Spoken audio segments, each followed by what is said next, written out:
যদি পরহেজগার হও, তুমি যদি আল্লাহওয়ালা হও, তুমি যদি ইমানদার হও, তুমি যদি নামাজি হও, তুমি যদি তাহাজ্জুদ গুজারি হও, ফজরের সময় যদি উঠে যাও নামাজের জন্য, বউ একদিন 2 দিন 3 দিন 5 দিন পরে দেখবা বউ অটোমেটিক উঠে তাহাজ্জুদ পড়া শুরু করেছে।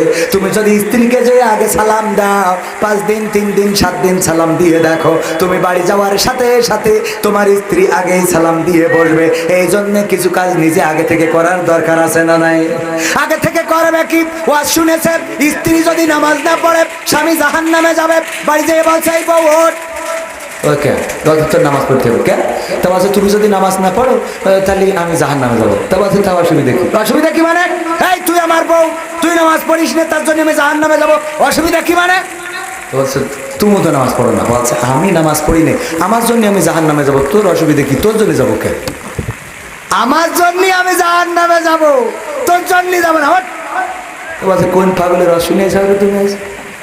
কবির বিন সালমান পাগলের রস বাদ দাও, কালকে তো না, কালকে আজকে তো এই রাত্রি ওর বলছে শীত লাগছে, আজকে খুব শীত পড়ছে, কালকে তো পড়বা না, তুমি মন খারাপ করি না খাই চল।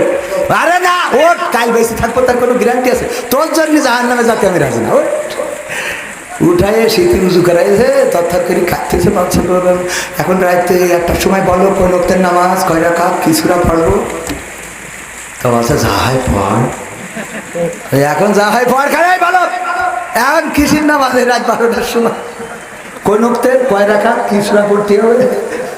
না হলে তুমি সামনে যাও, আমি পিছনে ইক্তেদাই তু ভেজাল ইমাম। ইক্তেদাই তু কি ইমাম? ভেজাল ইমাম। কারণ ও জানে যে এর যদি খাঁটি ইমাম বলি তাহলে তো যাই গেল, ঠিক না ভাই? ঠিক। ইক্তেদাই তু ভেজাল ইমাম, তুমি সামনে যাও, তুমি পড়াও আর আমি পড়ি। রাত 12টার সময় তোমার এখন নামাজ পড়িয়ে জান্নাত জাহান্নাম থেকে বের করে জান্নাতে ঢুকাই, তারপর সব বাস ও করিস না, কালকে তো পয়সা নেই। পরহেজগার আল্লাহ। এই জন্য পরিবর্তন আগে দরকার কার? কথা কয় না, কার দরকার?